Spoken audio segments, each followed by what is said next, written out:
একটা ঘটনা ঘটেছে, সেটা হলো ঝিনাইদহে জামাতের অফিস থেকে, দলীয় কার্যালয়ের অফিস থেকে সার এবং বীজ উদ্ধার করা হয়েছে।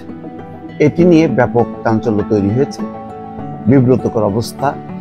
কেন দলীয় কার্যালয়ে সরকারি সার এবং বীজ রাখা হয়েছে এবং সেটা ধরা পড়ার পর পুলিশ গিয়ে সেটা উদ্ধার করে। জামাত ইসলামীর পক্ষ থেকে একটা ব্যাখ্যা দেওয়া হয়েছে, সেই ব্যাখ্যাটাও আমার কাছে খুব অদ্ভুত লাগলো। বলা হচ্ছে যে স্থানীয়ভাবে নাকি জামাত এবং বিএনপির দলীয় কর্মীদের কাছ থেকে লিস্ট দেওয়া হয়েছিল, সেই লিস্ট অনুযায়ী বিতরণ করা হয়েছে এবং কিছু বাকি ছিল, সেটা পরের দিন বিতরণের জন্য দলীয় কার্যে রাখা হয়েছে।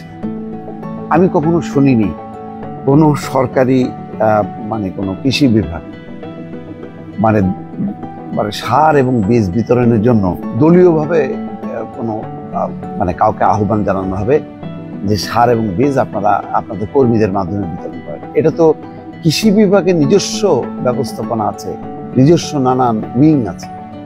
এই ঘটনাটা জামাত ইসলাম তীব্র প্রতিবাদ করেছে, তারা ওই কথাই বলেছে যে এটা কোনো আত্মসাৎ করা না, কিন্তু একভাবে স্বীকার করেছে যে এটা দলীয়ভাবে তারা বিতরণ করছিল এবং অবশিষ্ট ছিল, সেই অবশিষ্ট অংশটা দলীয় কার্যে রাখা হয়েছিল এবং তাদেরকে ফাঁসানোর জন্য এটা করা হয়েছে।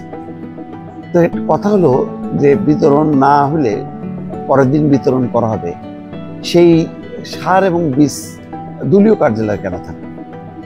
এটা কখনো শোনা গেছে?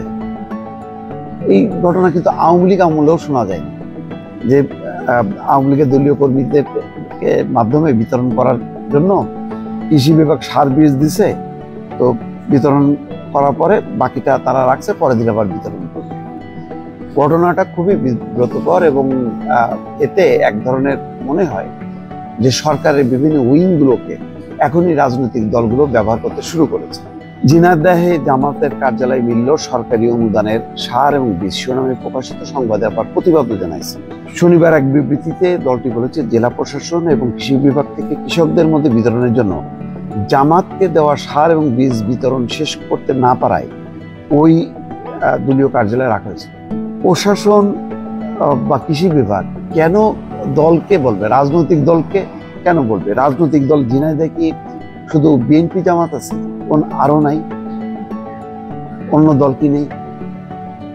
এটি কোনো নীতি হইতে পারে? বিবৃতিতে জামাতের সহকারী সেক্রেটারি জেনারেল মাওলানা রফিকুল ইসলাম খান বলেন, প্রকাশিত সংবাদটি ভিত্তিহীন, উদ্দেশ্য প্রণোদিত এবং রাজনৈতিক উদ্দেশ্যমূলক। এই ধরনের সংবাদ প্রকাশের মাধ্যমে জামাত ইসলামের ভাব মর্যাদা ক্ষুণ্ণ করার অপচেষ্টা চালানো হয়েছে। শুক্রবার রাতে ঝিনাইদহ সদর উপজেলার সুরাট বাজারে ইউনিয়ন জামাতের কার্যালয় থেকে সরকারি প্রণোদনার সার এবং বীজ উদ্ধার করে কৃষি বিভাগ। তারপরে আবার কৃষি বিভাগ এবং প্রশাসন যদি বিতরণের জন্য দিয়ে থাকে তাদেরকে, তাহলে কৃষি বিভাগ উদ্ধার করলো কেন? এটাও একটা প্রশ্ন। মধ্যরাতে খবর পেয়ে 8 প্যাকেট সর্ষে বীজ, 5 বস্তা ডিএপি সার, 5 বস্তা পটাশ, 8 কেজি সর্ষে এবং 19 কেজি মসুর বীজ উদ্ধার করা হয়। প্রত্যক্ষদর্শী মঞ্জুরুল ইসলাম বলেন, শুক্রবার রাতে জামাতের সাইনবোর্ড লাগানো অফিসে সরকারি সার এবং বীজের মজুদ দেখতে পেয়ে স্থানীয় জনতা ভিড় জমায়। খবর পেয়ে ঘটনাস্থলে উপস্থিত হন অতিরিক্ত কৃষি কর্মকর্তা মোহাম্মদ জুনায়েদ হাবিব এবং সহকারী কৃষি কর্মকর্তা আব্দুল লতিফ। তারা ইউনিয়ন জামাত কার্যালয়ে সার এবং বীজ মজুদ দেখতে পান এবং উদ্ধার করে ঝিনাইদহে নিয়ে যান।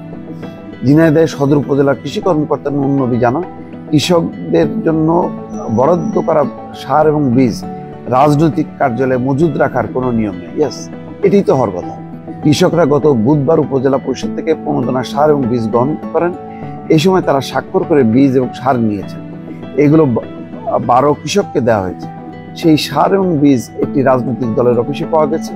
এগুলো কার নামে বরাদ্দ ছিল এবং সেগুলো ওই স্থানে কিভাবে গেল তার তদন্ত করে প্রয়োজনীয় ব্যবস্থা নেওয়া হবে।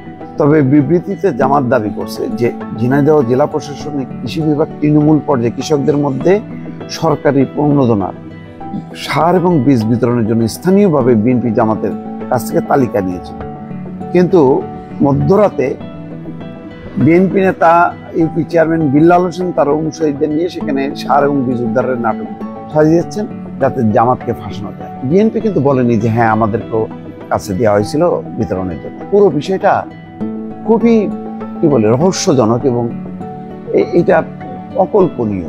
এখনো যে রাজনৈতিক দলগুলো ক্ষমতায় যায়নি তারা যদি এই কৃষি বিভাগ বা বিভিন্ন সরকারি দপ্তরকে দলীয়ভাবে ব্যবহারের চেষ্টা করে, এটা তো খুবই দুঃখজনক এবং উদ্বেগজনক বিষয় যে তাহলে পরের পরিস্থিতি কি হবে।